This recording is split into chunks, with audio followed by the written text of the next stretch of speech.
Have you ever thought about how strange love is? We may have everything we want in a partner, but sometimes there's no spark. Or maybe you know someone who most people are interested in, and you wonder why. How do they do it? There's a lot more to attraction than just looks and beauty. These are the 5 little things that men always notice and find very attractive in women.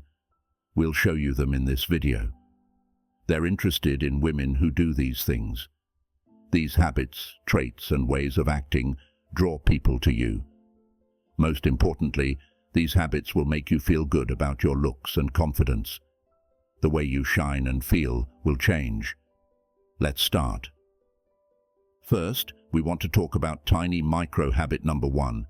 Things that are important to you always come before seeing him all the time. Even if he's a great guy, remember that you shouldn't put him ahead of everything else. If a girl is crazy about a guy, she will always push him away. There are many guys for women who are really interested in themselves and their health in a good way. You can show him this in many ways now. For example, you could say no to last-minute dates or "Who are you?" to a man who ghosted you, but now texts you, "Hey, what's up?" It's like they didn't hear, "How have you been?" Do you not find it funny how people who ghost us will text us days or weeks later and say something like, "Hey, how have you been? Do you want to meet?" Do they think we don't know how much time has passed since they stopped paying attention to us? It's not always a sign that a man is up to no good when he asks for a last-minute date. "No, thank you. I already have plans," is generally the right answer. What about tomorrow? Even if all you wanted to do was clean the oven. The first good thing about turning down last-minute dates is that it shows him and yourself that you value yourself, love yourself, and are a priority, not a choice. The second good thing is that you can tell the bad guys from the good ones, because a good guy will say, "Tomorrow's great," or "I'm busy tomorrow, but what about Thursday?" And he will give you other choices. The bad guy will say, "Sorry, I'm only free now." 5 minutes later, someone else's phone will get a text from him saying, "Hey, what's up? How are you? Do you want to meet?" The second habit is that you let him be in his manly energy mode a lot of the time and stay in your feminine energy mode, unless you really want to be in your masculine energy mode. A lot of women don't like that in a relationship, though. You know what they want? For their guy to show that he wants to be with them and is interested in them. They want him to be clear, make up his mind, and take action, instead of sitting back and waiting for his girlfriend to do everything. It's important for women to remember to let guys be masculine when they're in that state.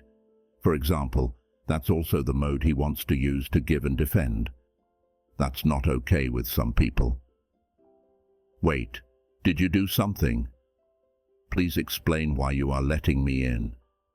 "Thank you, but I can do that on my own." It's not the 1950s anymore. You don't have to open the door just because you're a man. "How long do you think I spend at the gym?" "I can open a door, trust me." "What? Do you want to pay for this date? Why do you dare? I have my own money. Do you understand how rude that is? Do you think you can buy my love?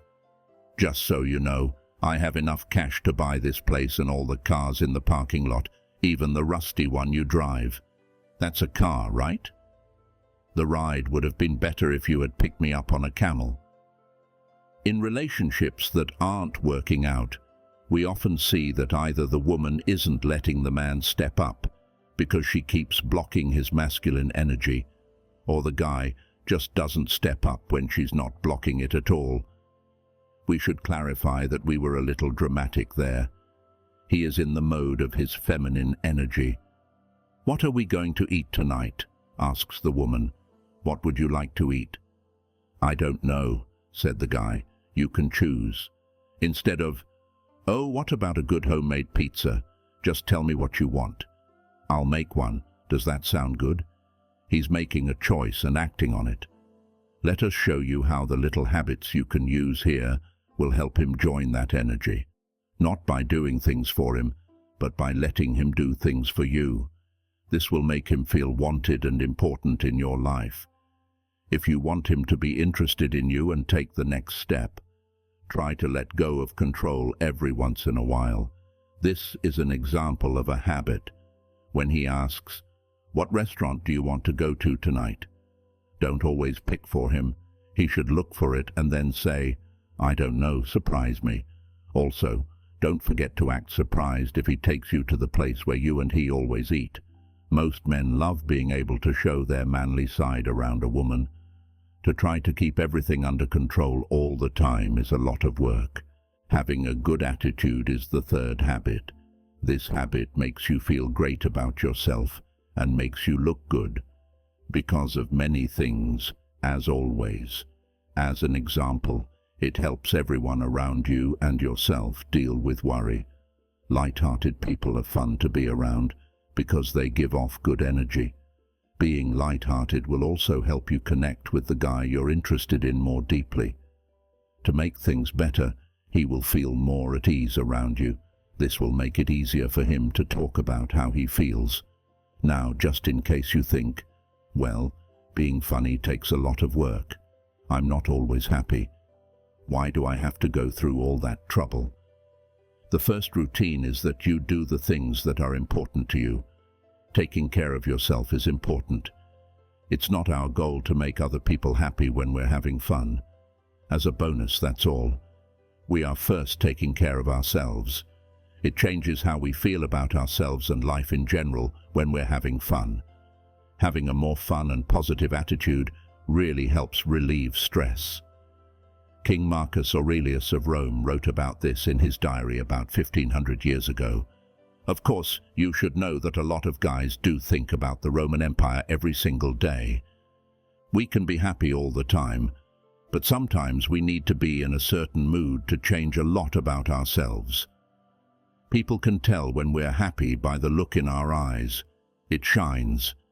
They can tell by the way we talk, walk, and move.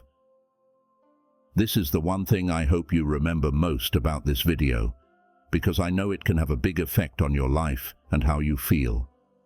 Take a moment to ask yourself, what's my attitude now? If you don't already do this every once in a while, is it good or bad? And then change direction if necessary. Fourth habit, show someone you see them and care about them. Now more than ever, this one is very important. How many times do you check your phone when you're out with friends or on a date? Yes, that's fine if the date is bad. If you're on a bad date, you can play Tetris while the other person drinks his 7th whiskey, talks about how important he is, and can't stop talking about his ex-girlfriends. If you do decide to see that person again, whether it's to become friends, or maybe even find the love of your life, it's best to give them your full attention. Every time we look at our phones, we're telling them, "You're not important," or "I don't care about what you had to say. I just want to check my phone for something better to do." We all do this sometimes, let's be honest. But if you pay attention to it, you can make a new habit. These are called micro-habits. When we're talking, we don't look at our phones. Eye contact is something we do and keep up. They were able to finish their thoughts. Keeping track of things is another great habit in the same group. You show that you care if you can remember something that was said a month ago during a chat. That person will feel important. Of course, we should never lie about this. Being genuinely interested in other people is great, but try to make other people feel important and seen. It works really well for you. Habit number 5 will help you find more guys. In general, it will help you make more friends too. Don't hide the fact that you like a man. Be honest about it without going too far. Instead of saying, "Oh, I never thought I would meet a guy like you," you can say, "I like you. After a lot of dates, here you are. So here are my plans for the future with you." Now explain why this is a good habit. The best way to get a man to chase you is to show him that you like him. Remember, liking someone is a pretty basic feeling. it's not the same as loving them. Most men need a sign, except for players and men who meet 10 women a week. They need the all clear. You should let them know you like them. It gives them energy. Men who aren't right for you will be more likely to tell you and walk away, and the right men will feel called to come after you and take the lead.